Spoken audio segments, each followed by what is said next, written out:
Alright, so isang magandang hapon sa inyo lahat mga idol. So ayan, kasama ko si boss. Unang booking pa lang natin itong mga idol. Galing Gen 3 papuntang Taytay mga idol. So sobrang baba ng rate nila lamang ngayon, 1,082 lang ito mga idol. Pero okay na to kaysa wala.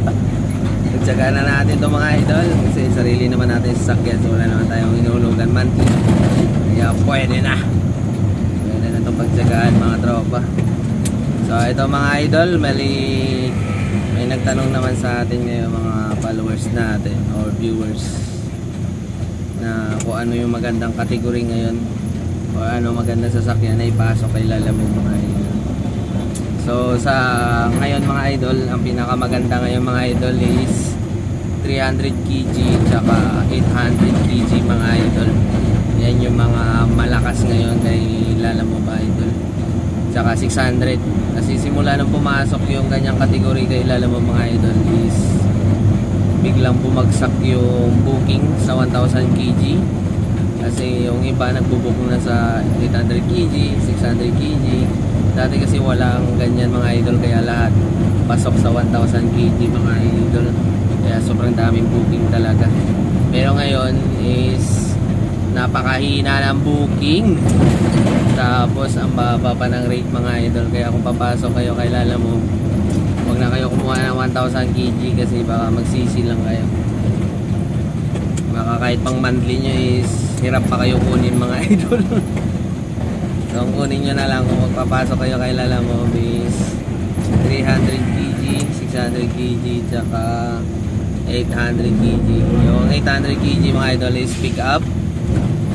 Yung 600 kg is yung mga light van. Tapos yung 300 kg naman is mga Innova, Adventure.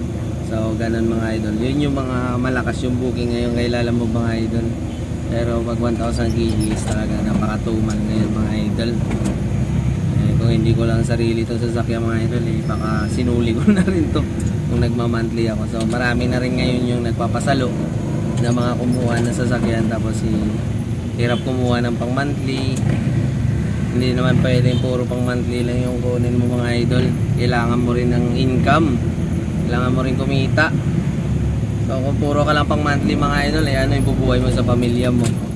So kailangan mo rin na may extra.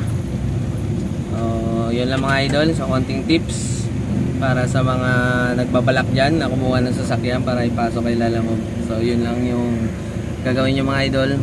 Kumuha kayo ng mga unit na pasok dun sa sinabi ko, para sigurado meron kayong mga booking or may kikitain kayo.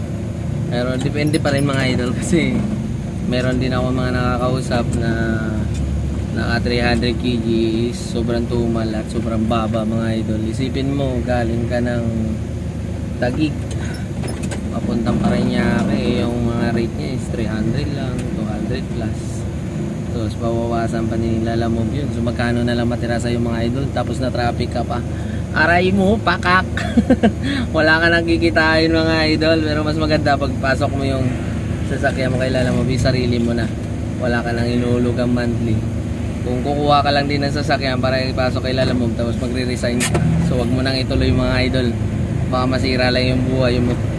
Diyan ka na lang muna sa trabaho mo mga idol, kasi ngayon sobrang tumal talaga nakita ngayon kay Lalamove. Huwag ka nang lumagdag sa mga iyakin dito.